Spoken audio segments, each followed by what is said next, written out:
Welcome, everyone. It's so nice to have you joining me today. And really, what we want to talk about is failure. So, here's an opening question for you.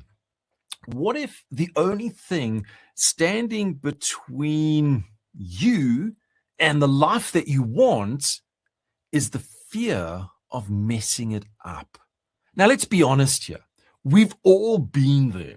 We've all been holding back. Maybe we've been overthinking, telling ourselves we're perfectionists to make sure that everything is perfect before we even take that first step. When really, what we're really just afraid of is failing, or worse, and this is even, it blows my mind, being judged for it.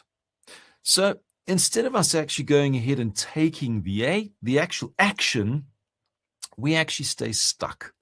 We actually kind of just go on a safe journey and we don't go forward. We kind of just stay where we are. Now, the truth of this, it's not failure that you're actually afraid of. It's, as I've said, it's the judgment of those actions that you're going to take.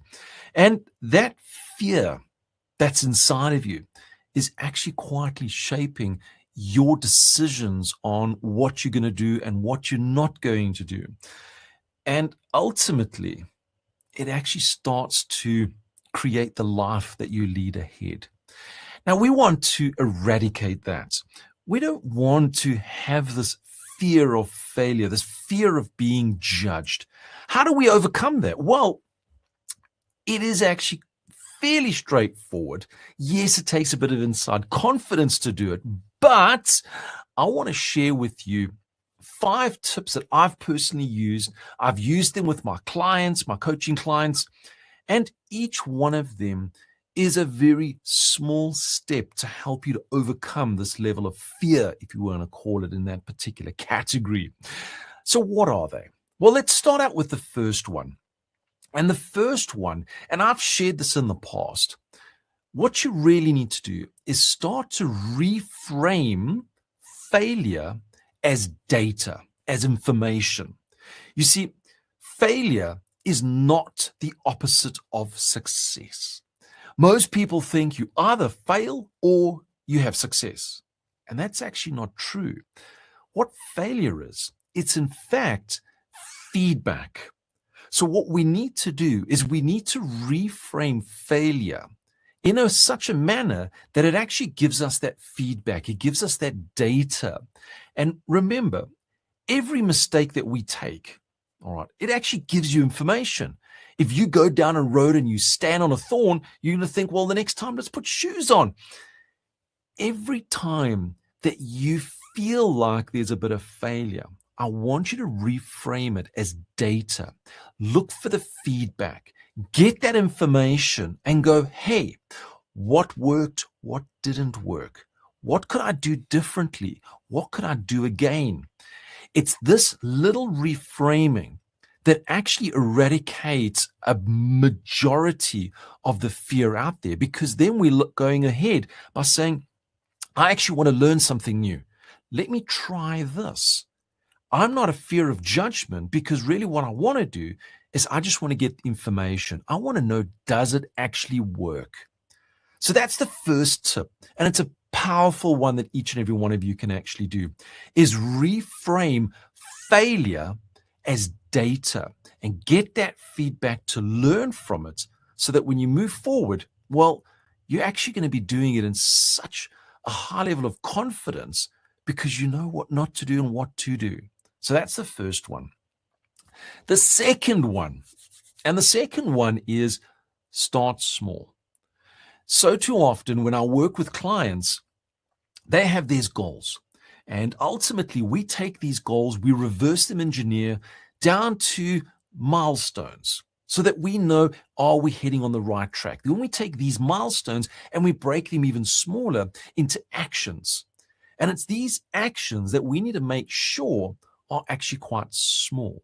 We also need to make sure that those milestones are not the size of our goals. In fact, they're also a little bit smaller. And that's why we call them milestones. We could have 10, 20 milestones to achieve that actual outcome, that goal that we want. So what we really want to do is we want to go and look at this and go, I don't want to achieve this massive goal because if I don't achieve it, I'm going to feel like a failure. Now, what we do is we bring it down to these small ones and we deliberately make it small so that when we achieve it, we go, hey, tick, I've achieved it. When you start to take these big goals and we actually break them down into these smaller goals, and these smaller goals that you can actually achieve, in fact, they might even feel like cheating. It could be something where you go, is that all I have to do? Yes, that's how small I want you to get it. And you start to do, and then you celebrate that particular level of success. You see, what this actually does for you, it starts to build up this tolerance inside of you that, hey, I can actually do this. I'm not afraid of doing these little tasks as I'm going through. And it actually then starts to evolve into a normalized type of environment where going ahead, well, you know that you're actually going to succeed. Yep, you might have to pivot every now and again because of unforeseen circumstances. But the second tip that I shared with you, start small. Take those big goals, break them down into smaller milestones, take those milestones, break them down into smaller actions or steps or strategies to achieve them. The smaller you go, you'll find that that pressure on you to actually achieve it and feel that level of success, well, it just becomes that normal path going forward.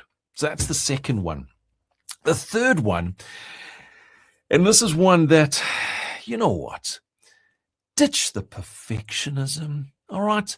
Perfectionism actually equals procrastination in disguise. That's the truth of it. We actually want to be perfect in everything that we do, but really, we're just procrastinating. We're giving ourselves almost these excuses that, well, if I don't do it this way, people are going to judge. No, they're not going to judge you. You don't have to be perfect all the time. You're a human being, not a robot. Just remember that.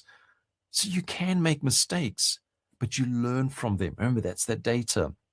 So scrap perfectionism. All right? Get rid of it. You don't need the perfectionism, because that is procrastination in disguise. So that's the third one, is just get rid of perfectionism. Who cares? Just like myself, my hair is always perfect in the mornings. Yep, I'm bald.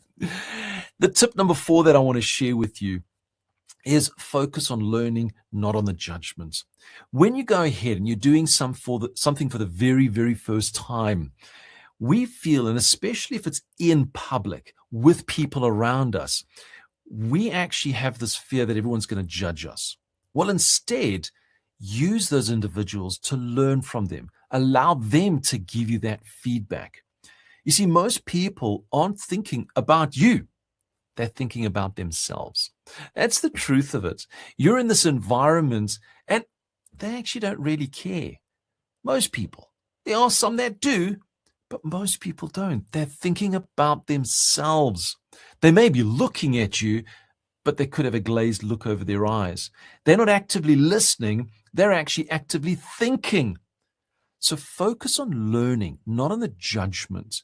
When you're going into any form of action, any form of activity, don't think of the people around you as judges that's going to help you to go one step further. Unless you're doing a Broadway and there is people that are viewing you, that's a different story. But 99% of the time, we're actually just going into an environment, doing a presentation, speaking to somebody for the very first time. But we're learning from these experiences.